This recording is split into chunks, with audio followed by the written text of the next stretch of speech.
Castillo, que vamos a hacer nuestra primera parada.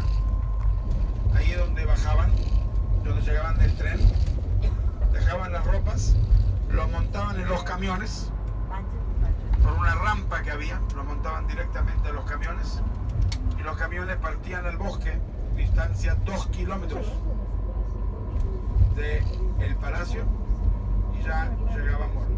Eso es lo que vamos a ver ahora, Hemlock, campo de exterminio. En realidad es el primer campo de exterminio, con cámaras móviles de gas, que son los camiones. Pero había selección o Todos a la muerte. Toda la muerte. todos. Todos los que llegan acá van todos a la muerte. No hay selección. ¿Y Dios? Pero no, Llegan acá para matarlos. entonces no es campo tampoco, no había campo. Desde ese punto de vista, tenés razón, tampoco es campo.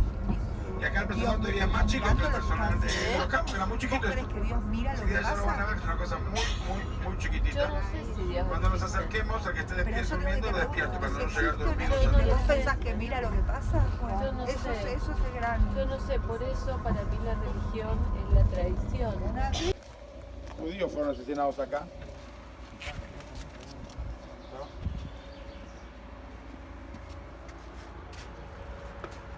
Repito para todos, esto es Hemlock.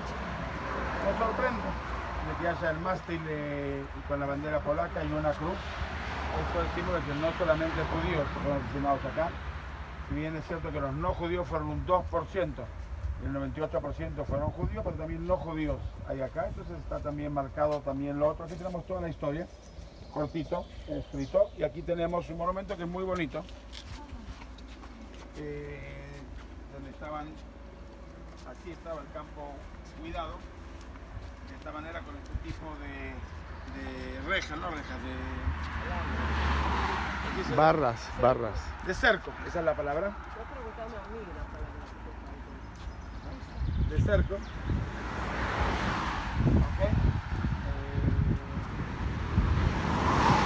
Bueno, como está entrenando, no hay mucho lo que ver, pero no importa, acá tenemos otra vez la iglesia.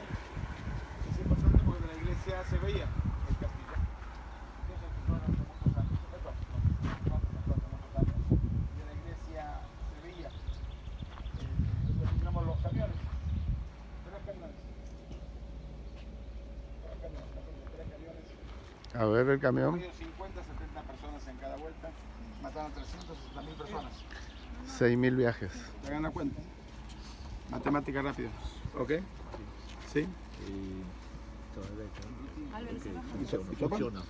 Ok, qué suerte. Baños abiertos, menos mal. Me estaba preocupando. Acá está el castillo. ¿Dónde? ¿Inside? Acá ¿Cómo? está el castillo. El castillo estaba... Este de acá. Sí, porque acá está Y tomado este todo es la lado. Sí. iglesia. Ok, están los baños abiertos. Vamos a ir a baños primero para el que necesita baños. Después no va a haber baños. Que estuvimos recién en el baño. ¿Alguien necesita ahora o si no vamos a... No, que no salimos por acá. No salimos por acá.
Polacos y por eso está la bandera polaca, prisioneros de guerra soviéticos y los 88 niños de Lidice están enterrados aquí.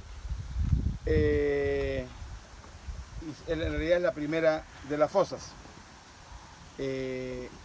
Hasta que se cierra por primera vez Hemlock en marzo de 1943, fueron asesinados 20.000 judíos de Lodz.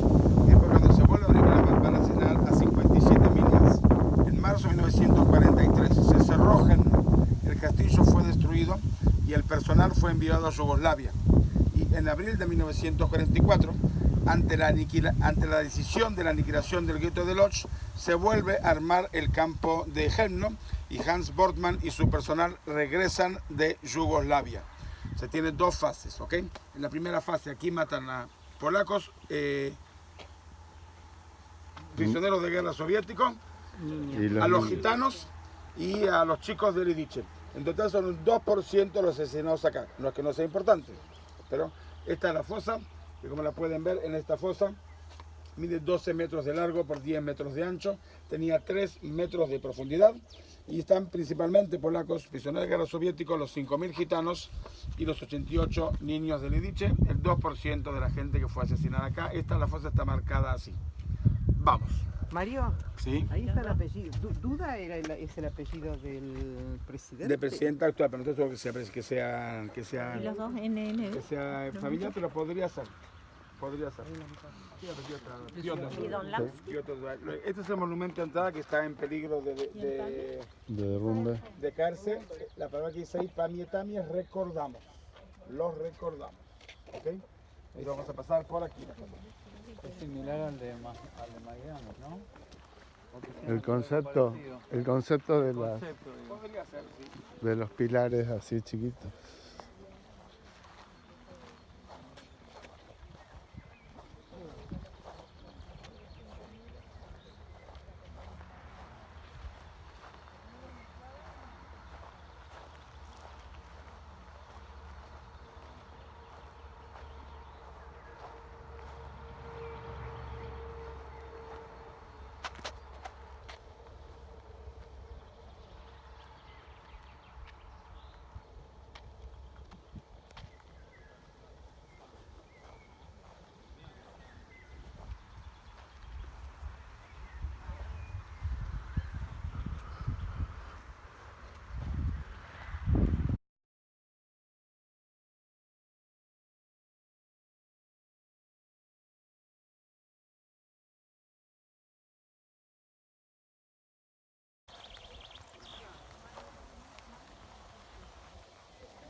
Ok, entonces estamos en el lapidario, que es un cementerio virtual formado por el resto de las lápidas del cementerio de Turek, que es una de las aldeas aquí en los alrededores, que las trajo un sobreviviente de Turek, Yehuda Bidlavsky.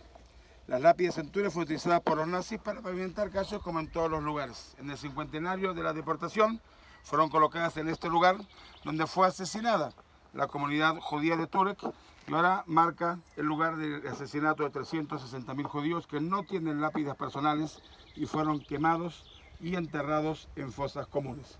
Pues el Señor trajo las que encontró de la aldea, había muchísimas más, esto es lo que había quedado, en la aldea que hoy no quedan judíos, y las trajo acá y los pone como un lapidario. ¿Okay? Cenotafio se llama en español. ¿Cómo? Cenotafio.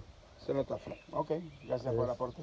Es una imitación de un cementerio donde hay... Sí, las lápidas son originales, las lápidas no son No, pero originales. no es un cementerio. No, no es un cementerio, no es un cementerio. Ok. El cartel de la entrada, que lo podemos ver de ahí. Ok.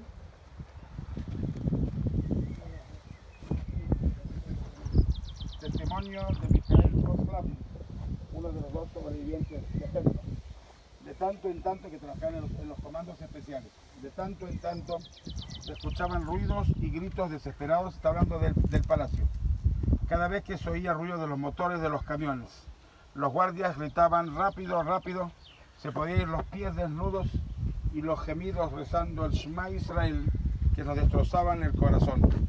Pasados 10 minutos las voces se apagaban y entonces reinaba la calma y el silencio. Y entonces cuando el ruido se aplacaban, venían los hombres del comando de la Gestapo y nos llevaban arriba con una cruel rapidez, o sea, al palacio donde estaban también dejadas las ropas, y ahí apareció un panorama caótico. En una sala enorme estaba la ropa diferente, incluso la ropa interior de hombres y mujeres, viejos y bebés. Los alemanes nos ordenaban recoger la ropa y llevarla a otro salón. Ahí se encontraba la ropa ya ordenada y clasificada, pantalones, camisas, blusas, zapatos.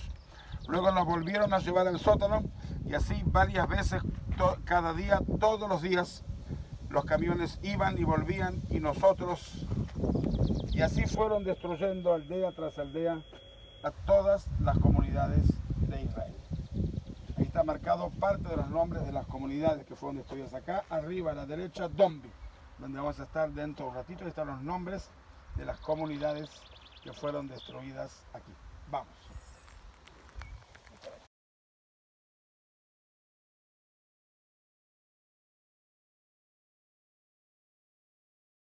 1944 son enviados otros 55.000 judíos del gueto de Lodz aquí.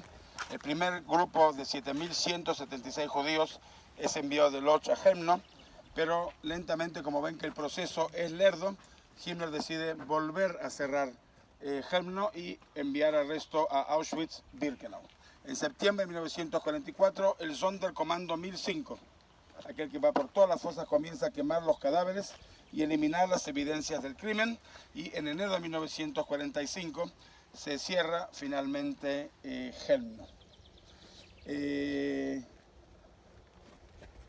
otro lado dice entonces, este grito desesperado lo recordamos, que es un grito desesperado a la memoria, y aquí hay un Kol Koreh, un llamado a mi pueblo.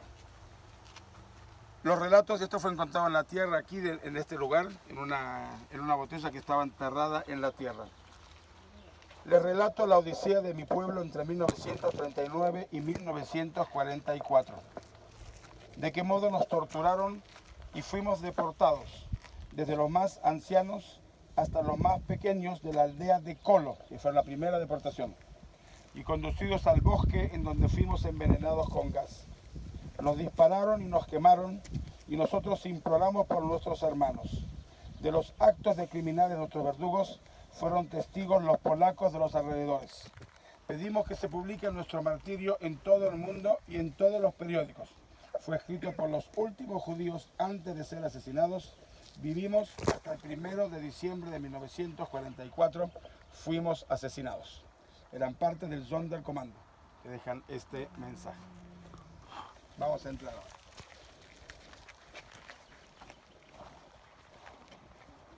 Aparentemente pasa por encima de la fosa, y para no pisar se hizo el puente, que sí vamos a pasar por ahí. Esta es la chiquita de todas, que tiene aproximadamente 100 metros de largo. No vengan las otras, son mucho más largas y mucho más grandes. Vamos a pasar. Esta es la primera de las fosas. Donde estaban todos los chicos, ¿no? Los chicos del corazón leche, ¿no? roto.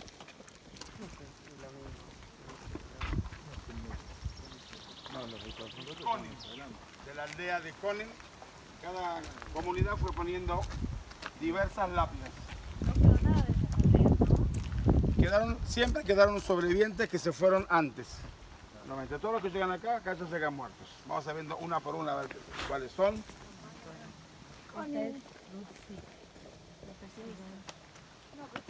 Konin.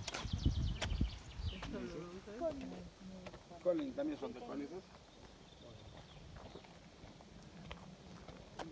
Acá estamos yendo a la par de la fosa, ¿sí? Esta es de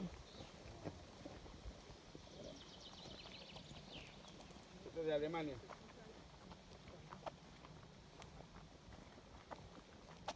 Chulet. ¿De dónde?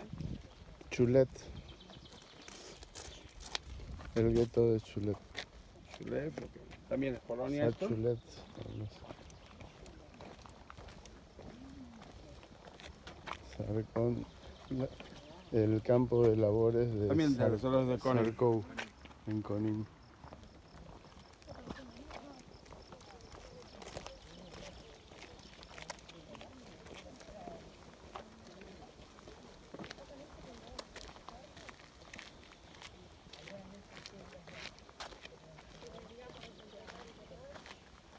Y aparentemente, si bien la fosa ven que está marcada ahí, que termina, aparentemente tuvo la continuación de esta fosa aquí, por eso pusieron el puente para supuestamente no pisar.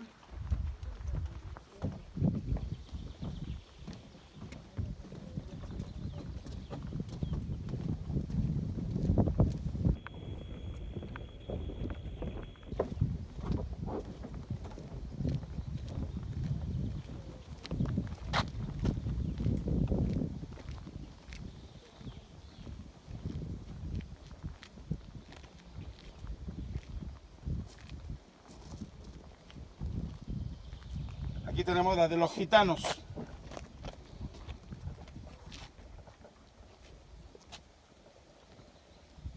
De memoria, 4.300 Roma and Sinti, son las tribus de los gitanos perseguidas. Es relativamente. Algunos de los gitanos eran considerados incluso arios. O sea, depende de qué tribu. Las tribus perseguidas, las tribus gitanas perseguidas fueron los Roma y los Sinti. Acá tenemos a 4.300 Roma y Sinti de Austria, que fueron deportados al gueto de Lodz y del gueto de Lodz enviados acá. El primero estuvieron en el gueto de Linz. Linz de Lodz. Es el nombre alemán del gueto de Lodz. Ok. Se deportaron de Austria a Lodz y de Lodz aquí. Tal como lo dijimos, aquí lo estamos viendo. Esto es del 2016, muy nuevo. Los gitanos, 4.300 gitanos. Estaba- Cosas, 5.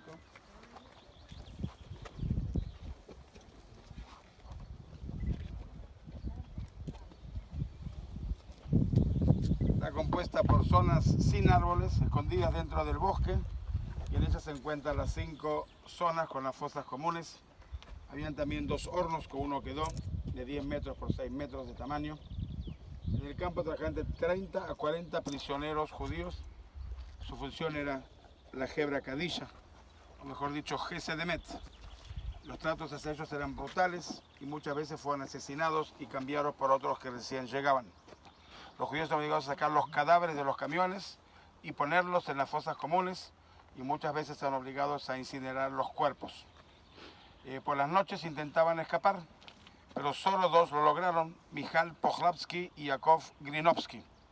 Yakov Grinovsky se escapó en enero de 1942, llegó a Varsovia, en donde dio testimonio ante el Oneg Shabbat de Emanuel Ringelblum, el historiador del gueto de Varsovia, que a su vez le informó al gobierno polaco en el exilio y a los ingleses.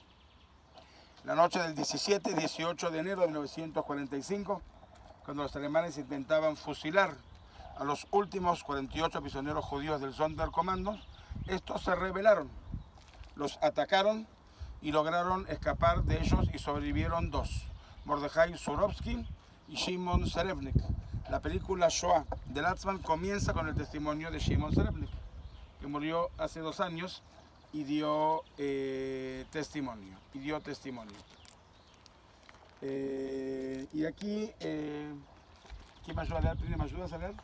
Y si hay 2 voces mejor porque es un poquito largo. ¿Alguien más quiere? Del diario de Helmno, de Slamek Berger, que era un joven judío de la aldea de Izbika, al norte de Kolo. Bachler fue arrestado el martes 6 de enero de 1942 en una redada en Izbika, y fue obligado a trabajar en el Sonderkommando en Helmno porque era joven, era fuerte, junto con 28 compañeros de la aldea. Fue testigo de la destrucción de la mayor parte de los 1.600 judíos de su pueblo natal, incluido su propia familia. 5 días después de la masacre, el 19 de enero de 1942, Bachler escapó de Helmno. Se las arregló para llegar al gueto de Varsovia, donde también encontró a Emanuel Ringelblum, quien le instó a escribir. Bachler lo hizo bajo el nombre de Yakov Grojanowski. Testimonio entonces de Slamek Bachler, o su seudónimo Yakov Grojanowski.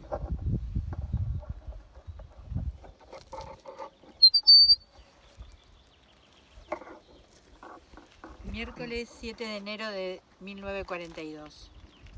8 de nosotros, sin ninguna herramienta, teníamos que cavar las fosas para los cadáveres.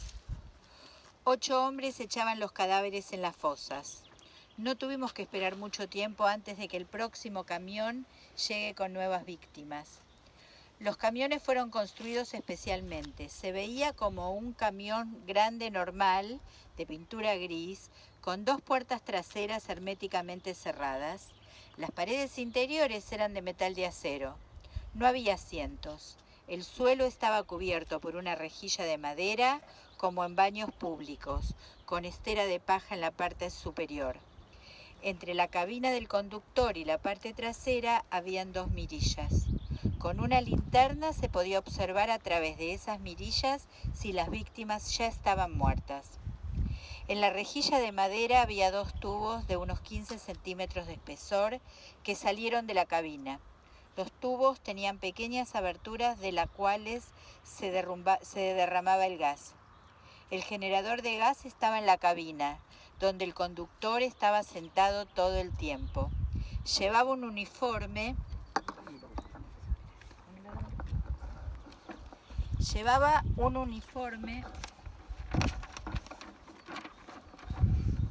de las unidades de la Calavera de las SS y tenía unos 40 años de edad. Había 2 de tales furgonetas. El fondo de la zanja era de 1,5 metros de ancho y 5 metros de profundidad. Las fosas comunes se extendían como un largo camino. Si había un árbol de pie en la fosa, fue derribado. Los cadáveres fueron arrojados uno encima de otro, como basura en un montón. Casi todos los muertos estaban sucios con excrementos. Conseguimos sacar los cadáveres del camión, tomándolos por los pies y el cabello. En el borde de la zanja había 2 hombres que lanzaban los cuerpos. En la zanja otros 2 hombres ordenaban los cadáveres boca abajo. En los huecos se colocaban los cadáveres de los niños. Cada lote estaba compuesto por 180 a 200 cadáveres. Por cada 3 camiones se utilizaban 20 hombres para cubrir los cadáveres. Al principio esto había que hacerlo 2 veces, más tarde hasta 3 veces, porque llegaban nuevos camiones, que es 9 veces 70 cadáveres. Jueves 8 de enero de 1942. El primer camión llegó lleno de gitanos. Todos los que vivían en el campamento gitano en el gueto de Lodz fueron asesinados en Chelmno. Los cadáveres aún estaban calientes y parecían como mirando dormidos. Sus mejillas estaban pálidas, todavía tenían el color natural de la piel. Hubo 9 transportes para ser enterrados, de los cuales 7 comprendidos por gitanos y los 2 últimos por víctimas judías. Viernes 9 de enero de 1942. De 7 a 8 transportes fueron enterrados el día de hoy. El primero de gitanos como ayer, pero los 2 últimos con víctimas judías. Eran personas jóvenes y mayores con maletas y mochilas. En sus ropas una estrella judía colocada en la parte delantera y trasera. Asumimos que eran prisioneros de los campos, enfermos que los nazis querían deshacerse de esta manera. Fueron enterrados con sus pertenencias. Estos acontecimientos nos sacudieron hasta la médula porque hasta entonces habíamos esperado que judíos en los campos sobrevivieran estos tiempos difíciles. No lo podemos explicar claramente, pero a veces llegan con ropas y con las cosas. Claro.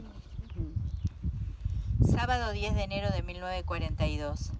A eso de las 11 llegó la primera furgoneta cargada con las víctimas.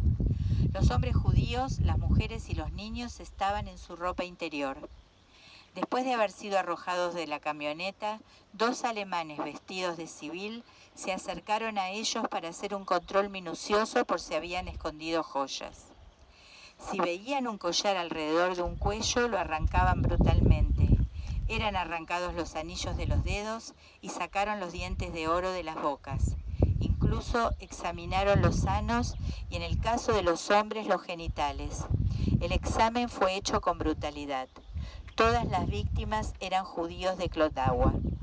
Eisenstadt nos dijo que no tenía ninguna razón más para vivir desde que su esposa y su hija de 15 años de edad, hija única, acababan de ser enterradas, pero sus compañeros le impidieron pedirle a los alemanes que le dispararan. Hoy llegaron 7 transportes. Lunes 12 de enero de 1942. 9 camionetas llegaron, cada una con 60 judíos de Klodawa, 500 personas de Klodawa en total. Mi amigo Getzel Chartovsky gritaba terriblemente por un momento cuando reconoció a su hijo de 14 años de edad que acababa de ser arrojado a la cuneta. Martes 13 de enero de 1942. Michael Vorblesnik se echó a llorar. Había perdido a su esposa, 2 hijos y sus padres. La cuestión de cómo se podría escapar con el fin de advertir a toda la población judía se discutió intensamente a lo largo de la noche. Miércoles 14 de enero de 1942. Inmediatamente después del desayuno, el señor Krasewacki de Klodawa se ahorcó con la ayuda de Getzel Szatovski. Gershon Swietoplavski, colega de Krasewacki, lo siguió a la muerte. Los cadáveres permanecieron en el sótano durante unos días. Esto es lo que se encontró en la botella esa que vos decís. No, eso es lo que yo leí. No solamente una semana que estuvo acá. Una semana. Jueves 15 de enero de 1942. Al mediodía recibí la triste noticia de que mi hermano y mis padres, si eran su hermano, acababan de ser enterrados. Traté de estar más cerca de los cadáveres para tomar una última mirada a mis más cercanos y queridos. Me quedé solo como un trozo de piedra. Fuera de toda mi familia, que comprendía 60 personas, yo soy el único que sobrevivió. Hacia la tarde, ya que ayudamos a cubrir los cadáveres. Michael Podklevnik dijo el Kadish por todos mis seres queridos. Viernes 16 de enero de 1942. Este viernes las víctimas procedían de Lodz. Las 750 familias de Lodz habían llegado en tren a Kolo, donde se habían presentado en una sinagoga. Algunos de ellos parecían desnutridos y mostraban señales de haber sido golpeados y heridos. Uno puede medir el grado de hambre en Lodz. Sentimos lástima cuando vimos cómo habían anhelado durante mucho tiempo solo para perecer de una manera tan cruel. Los cadáveres casi no pesan nada. Donde antes tres transportes se pusieron en capa, una encima de otra, con ellos había espacio para 4. El viernes comenzaron a verter cloro en las tumbas a causa de la peste causada por los muchos cadáveres. 8 transportes fueron enterrados. Al final del día 7 de los 8 fueron fusilados. De los 8 trabajadores que estaban, 8 fueron fusilados. 8 fueron fusilados. Sábado 17 de enero de 1942. Enterramos 7 transportes sobrecargados. Habíamos terminado el trabajo a las 5 de la tarde cuando un coche apareció de repente con la orden de disparar a 16 hombres. Esto obviamente fue un castigo por el escape de Abraham Royce. Él se había escapado en la noche del viernes. Fueron seleccionados 16 hombres. Los obligaron a acostarse en grupos de 8, boca abajo, en la parte superior de los cadáveres, y les dispararon en la cabeza con ametralladoras. Domingo 18 de enero de 1942. Después de la oración de la tarde decidimos huir, no importa lo que cueste. Le pedí a Kalman Rashevsky que me dé algunos marcos porque no tenía un solo pfennig. Me dio 50 marcos que había cosido en su ropa. El escape de Abraham Royce fue un ejemplo para nosotros, que dejó una profunda impresión en mí porque él salió a través de una ventana del sótano. Lunes 19 de enero, el escape. Subimos al autobús por la mañana. El autobús que nos traía ellos a trabajar del palacio acá, del castillo acá. Dejé que todos los demás subieran delante de mí, fui el último en abordar. El gendarme se sentó delante. A mi derecha había una ventana que se puede abrir fácilmente. Durante el viaje abrí la ventana. Cuando el aire frío entró a raudales, cogí miedo y cerré rápidamente la ventana de nuevo. Mis camaradas, entre ellos Moni Kalter, en particular, me animaron, sin embargo. Después tomé una decisión y pedí en voz baja a mis compañeros tapar la corriente de aire frío para que no llegue a los gendarmes. Rápidamente saqué el cristal de la ventana de su marco, empujé con mis piernas y me volví. Me aferré a la puerta con mis manos y apreté mis pies contra las bisagras. Les dije a mis colegas que deberían poner el cristal de la ventana de nuevo inmediatamente después de haber saltado. Entonces salté. Cuando golpeé el suelo, rodé un poco y me raspé la piel de mis manos. Lo único que me importaba era no romperme una pierna. Me di la vuelta para ver si habían notado algo en el autobús, pero continuó su viaje. No perdí tiempo. Corrí tan rápido como pude a través de campos y bosques. Después de una hora me paré delante de la granja de un campesino polaco. Entré en la casa y lo saludé en la forma polaca. Bendito sea Jesucristo. Mientras me calentaba le pregunté con cautela acerca de la distancia a Chełmno. Estaba tan solo a 3 kilómetros. También recibí un pedazo de pan que yo puse en mi bolsillo.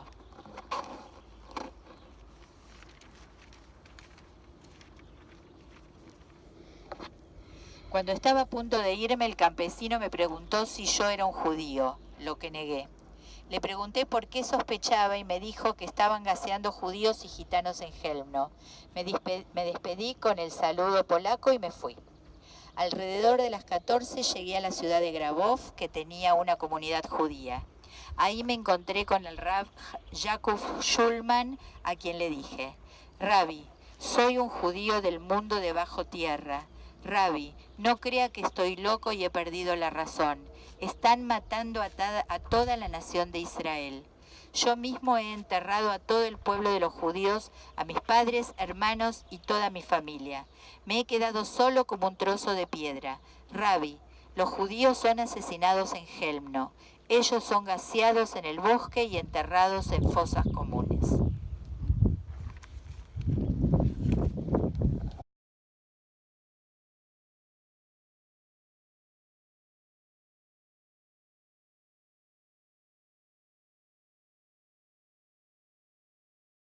Primero de todos los monumentos, y después cada uno vino y empezó a poner los otros monumentos, polaco, en hebreo y en inglés. Recuerden los 70.000 judíos de Lodz y a los 350.000 en términos generales que fueron asesinados aquí, hombres, mujeres y niños.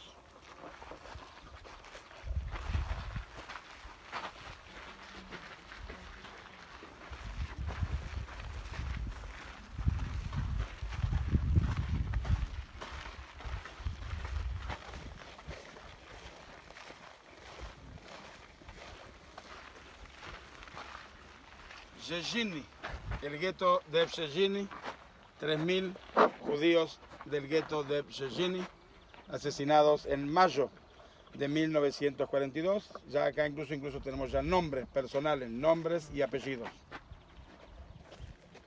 3.000 judíos del gueto de Przejrziny.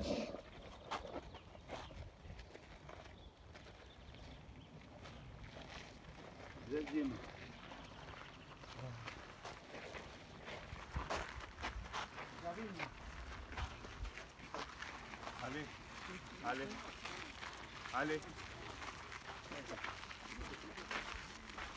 Este lugar del Valle del Terror. Fueron enterrados en la primavera de 1942 más de 2.000 judíos provenientes de Gombin. Mujeres y niños y ancianos fueron gaseados y enterrados por los nazis. Aquí, de este lado, hay una placa de la sinagoga de madera de Gombin, una de las más importantes. Esta está en Beit Atfutzot, el modelo de la sinagoga, de las más importantes de madera de Polonia. Leolam lo nishkach, nunca los olvidaremos. Bombino.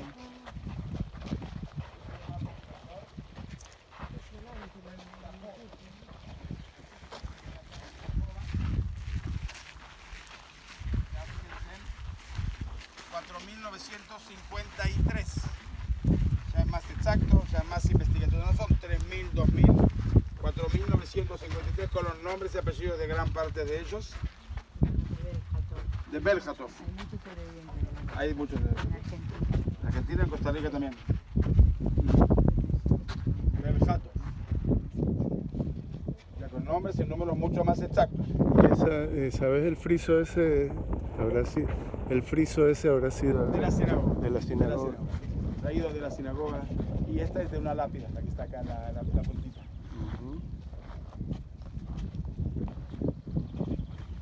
Comunidades enteras fueron destruidas acá.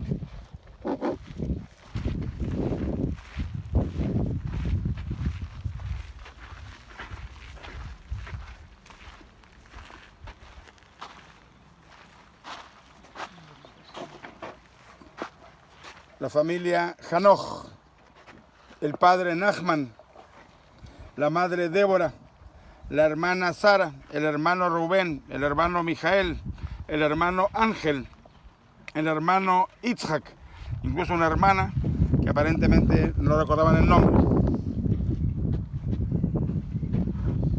Spajat Kokavitsky.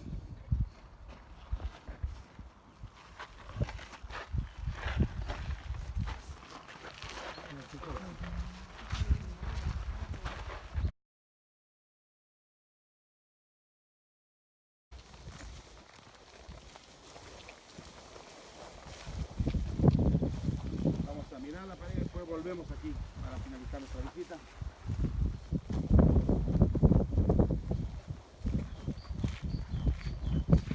Acá se permite en forma particular, no comunitarias. En la Argentina sí la vamos a encontrar. Michigan, New York, Florida, Estados Unidos, Israel.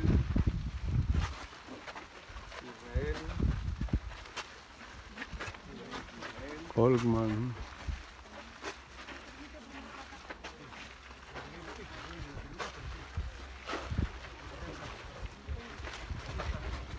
Por las familias Abba Rahamim, Uri Rahem Aleim, Beila Levkovich, Beila Levkovich, Bat Shmuel Rosenblum, Ubanea Nissan, שנרצחו כאן, que fueron nacidos aquí en Germo. Bela Levkovich, de Buenos Aires, Argentina.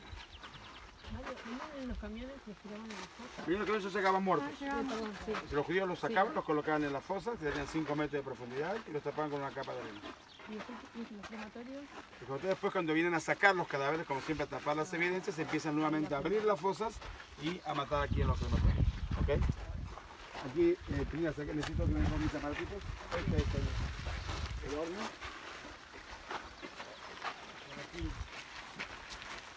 entramos el aire. Necesita que se apagan. Vamos a sacarnos todos acá.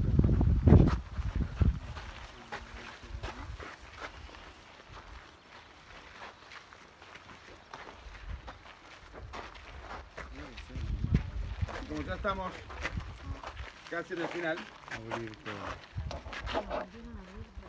como ya estamos casi en el final,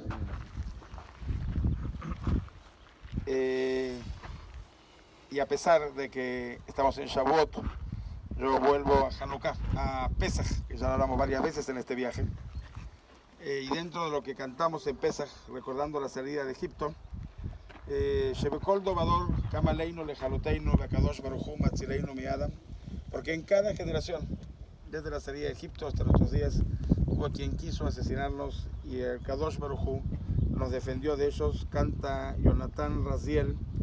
Recordaron aquí, que estamos ya en el final de nuestro viaje.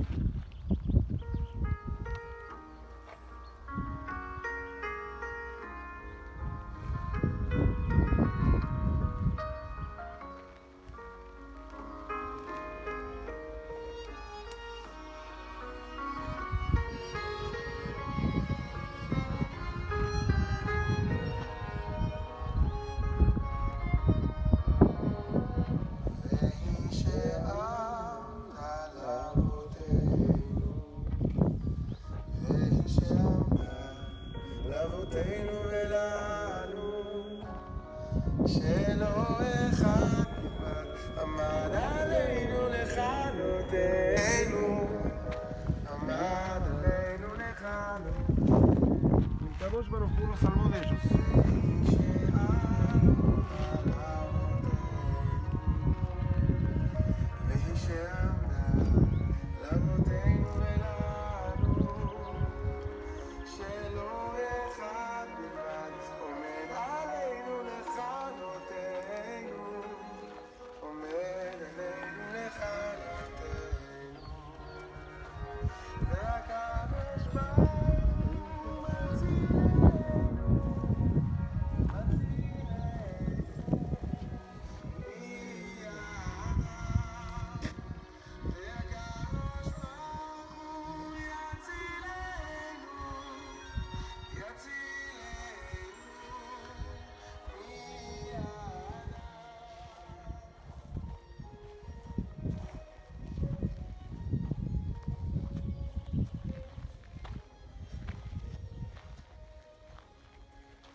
Jorge, correte un como hay poco. en paso, libertad. Y esta inscripción, Manorama Coma C, que terrible es este lugar, la casa de Dios. Mételo ahí. Correte un poquito, Adrián. Ah, ¿lo querés que yo salga? Adrián, ¿y se sabe quién hizo este? No, ya le preguntamos, la verdad yo no, primera vez que vengo, yo calculo que después en la ocupación lo habrán subdividido y habrán hecho... El ático. Está justo la parte de arriba. Porque esto seguro que estaba para que se vea abajo. ¿Seguro? Sí, sí, el techo era acá. No vaya por el medio, Ville. Acá venía el techo, ¿ves? Acá se ve que venía el techo. Claro, claro. Así Sí, curvo. también fíjate que ahí está escrito en hebreo, es que hay unas letras negras. Ah, acá seguía, claro. O no se llevaba, porque acá había otro sukim en hebreo. Acá hay otros versículos. Bueno, sí, no llevaba ninguna letra, Pero claro. delante tuyo, Pero fíjate que hay dos, que hay una lame, no sé. sí, se ve como... Sí, ahí hay como una forma, no llegó a distinguir ninguna. Sí, era la decoración de la parte de arriba de un templo. Y ahí abajo seguro era la parte... Debes de estar, imagínate, la parte de arriba de... Aparte todo esto es de madera lo que estamos pisando, ¿eh? Esto sí. Vayan bien por el costado porque hay agujeros en el... ¿Volvemos por ahí? O por... No, es lo mismo, no, por allá por el costadito por las dudas.